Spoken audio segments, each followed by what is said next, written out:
Section 1. First you have some time to look at questions 1 to 5.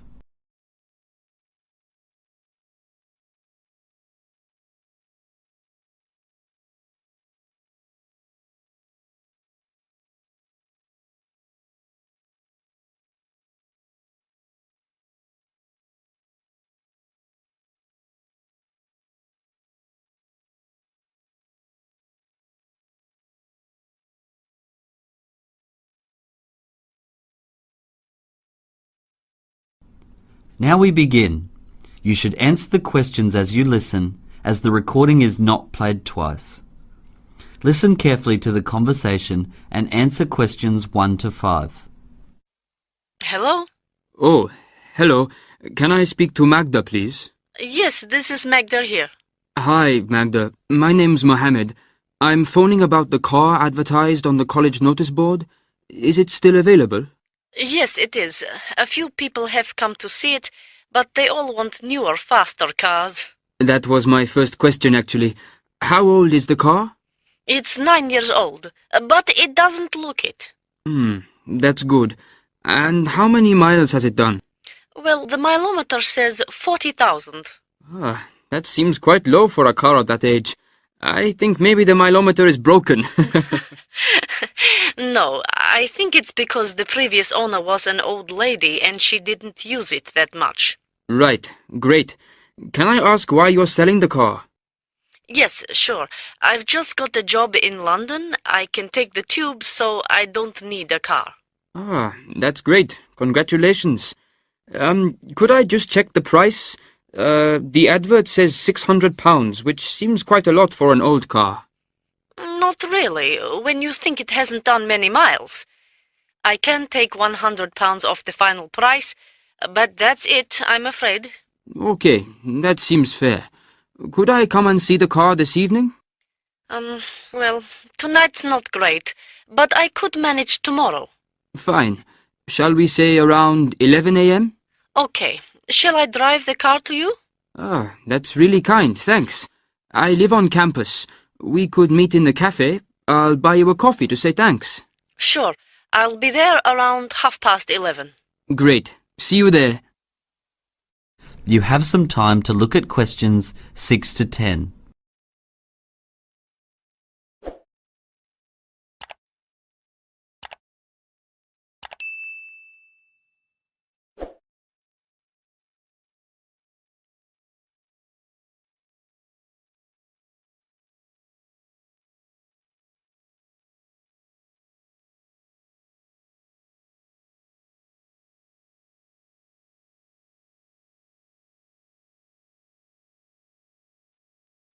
Now listen carefully and answer questions 6 to 10. Good afternoon, Wayne's Wheels. Can I help you? Hello, yes. I've just bought a car and I need some insurance. Okay, I'll ask you some questions and see what we can do to help. All right. So, let's start with your full name. My name is Mohammed Al-Sharif. I'm sorry, can you spell your surname? Yes, it's Al-Shariff.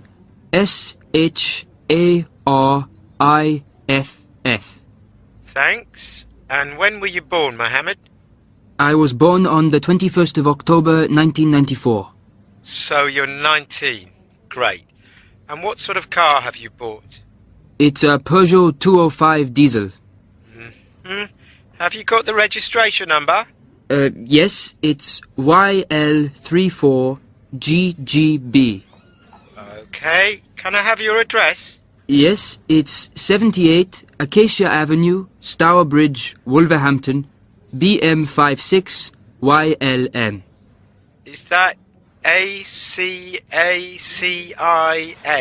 That's right. Well, the good news is that the computer is saying that Stourbridge is a safe area, so this will keep the price of your insurance down. Oh, that's good. Do you know how much it'll be? Well, the system is quoting me a price of £100. Per year? No, per month, I'm afraid, and you'll need to pay an extra £50 in the first month, which is the administration charge. Okay. So that's £1,250 in total for the year. That's right. Now, how would you like to pay? That is the end of section 1. You will now have half a minute to check your answers.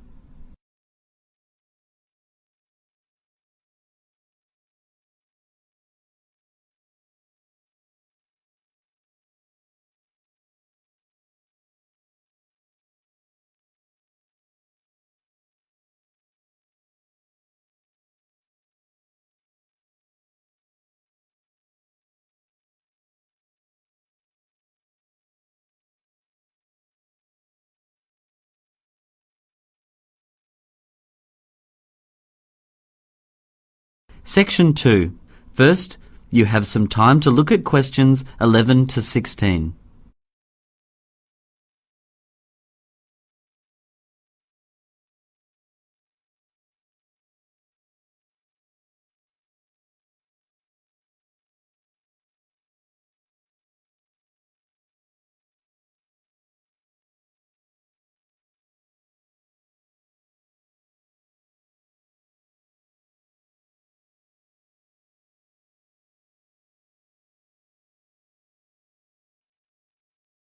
Now listen carefully to the guide talk and answer questions 11 to 16.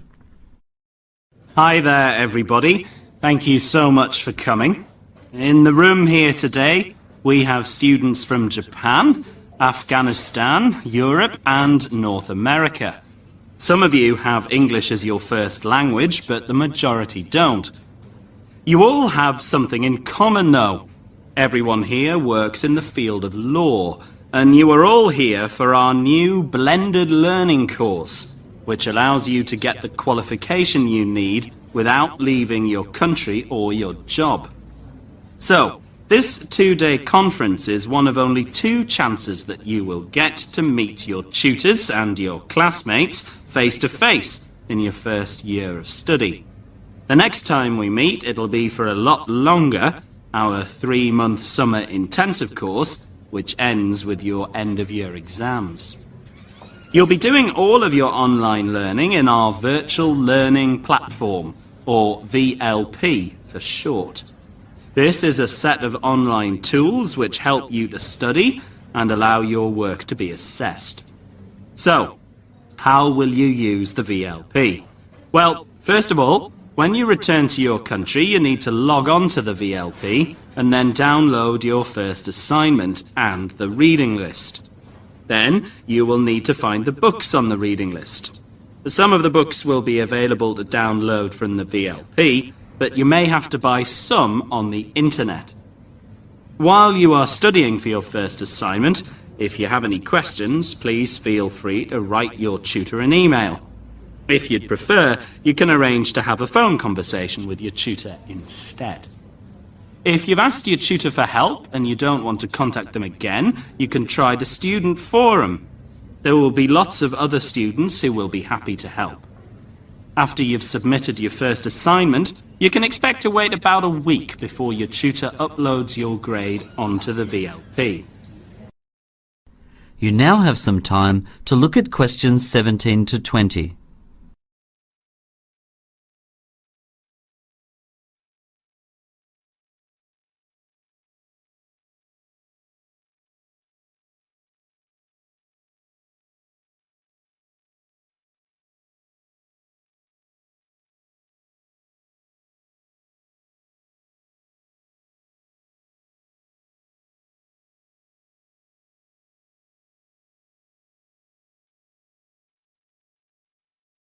Now listen to the rest of the guide talk and answer questions 17 to 20. Assignments are a fairly small part of the course, however. A lot more time will be spent participating in seminars and listening to lectures. There is 1 seminar per week, which you'll be able to participate in on the VLP. We try to choose a convenient time for everyone, but you may find that your seminar is very early in the morning or late at night. There are also 5 lectures per week. These are recorded and uploaded onto the VLP, and you can listen to them at a convenient time. Now, I think you all know that balancing a full-time job with studying isn't easy, It may be that from time to time you can't meet a deadline. If this happens, let your tutor know, and they will discuss how much extra time you need.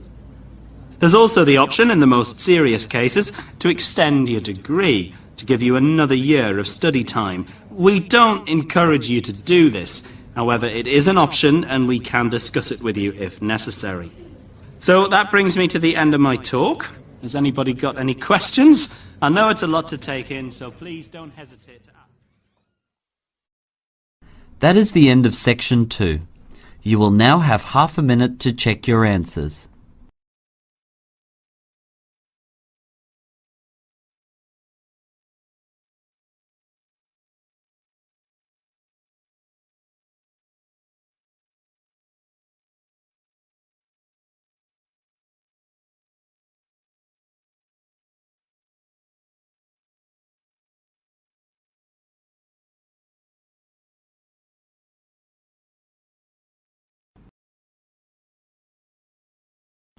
Section 3. First, you have some time to look at questions 21 to 26.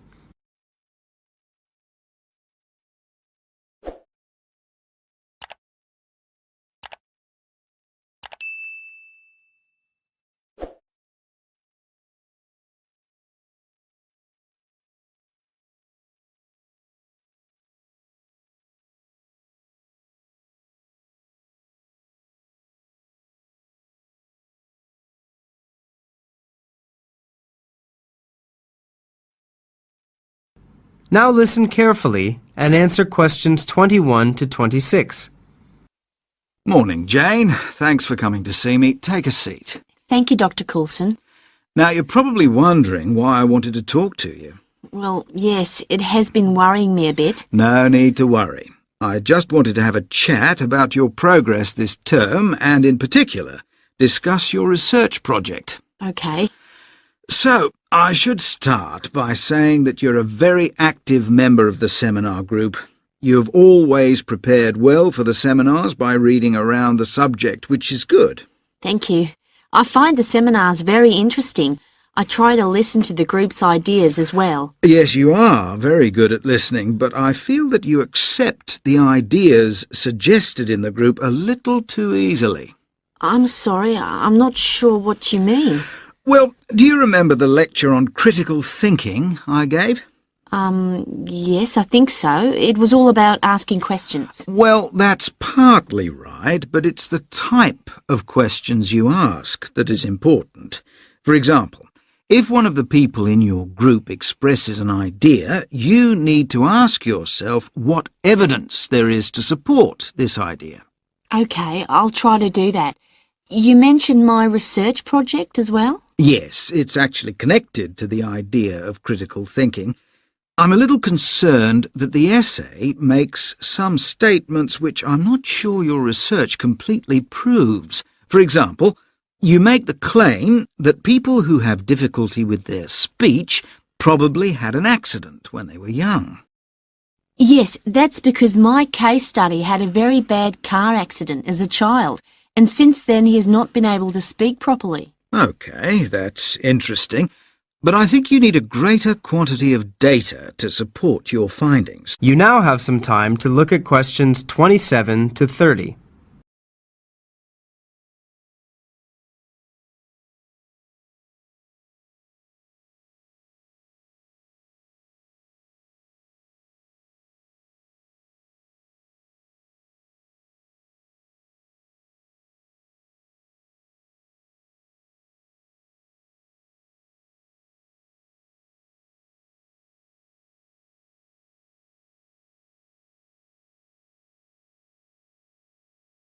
Now listen to the rest of the discussion and answer questions 27 to 30. You can't really rely on case studies alone. They're a great source of in-depth information about individuals, but they don't really provide us with the quantity of information needed to make general claims. Have you checked whether there are any research papers which talk about the connection between accidents and speech? Not yet, no, but I will. Yes, do. They might analyse what happens in the brain after an accident and why this might affect speech. Remember, To check the date the article was written, though. Research tends to go out of date quickly. Have you also interviewed experts who argue against the connection between speech problems and accidents? No, I thought that would weaken my argument. Well, it may well do, but it doesn't really matter what you believe in the end. You just need to think about the evidence on both sides and make a reasoned judgment. OK, I think I see what you mean. I was also thinking about getting a higher quantity of information through sending this questionnaire out to medical institutions. Would you mind having a look at it for me? Yes, sure, let's see. Well, on the whole, it's fine, I think. But you need to be very careful about asking leading questions. What I mean by that is some of your questions may actually suggest what answer you are looking for. Oh, that's helpful. Thank you. I'll change those questions. Good. So, when do you think you'll have a first draft for me to look at? That is the end of Section 3. You will now have half a minute to check your answers.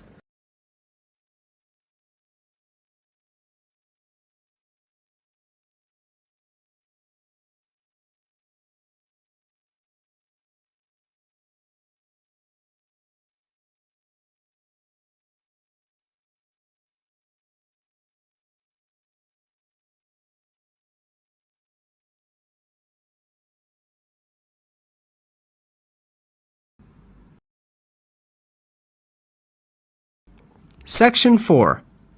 First, you have some time to look at questions 31 to 35.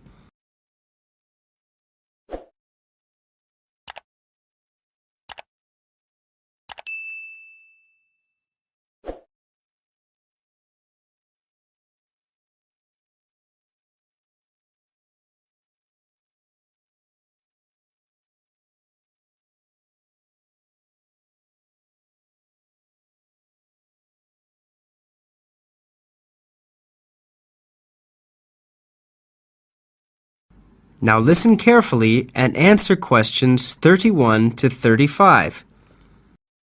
Hello everybody. So, as part of our study program this term, we've researched an aspect of archaeology which has some kind of mystery attached to it. I'm going to talk about the mysteries of the Great Pyramids of Egypt. In particular, I'm going to concentrate on the theories surrounding how the pyramids were built. I'm going to start by putting pyramids into their historical context. Then I'm going to look at the different ideas surrounding the building of the pyramids. At the end, there will be the chance to ask questions. So why are we so fascinated with the building of the pyramids? Well, it's to do with their enormous size and weight.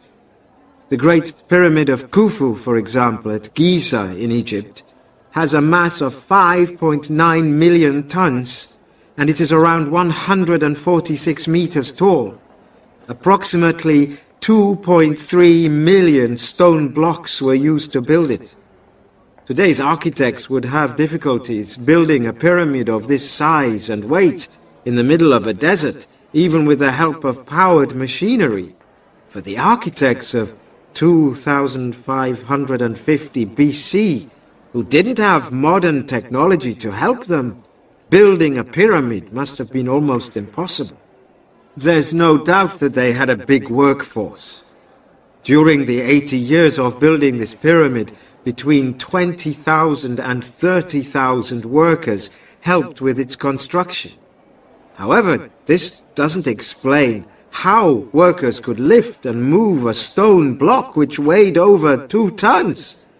There have been several theories about this from leading archaeologists. You now have some time to look at questions 36 to 40.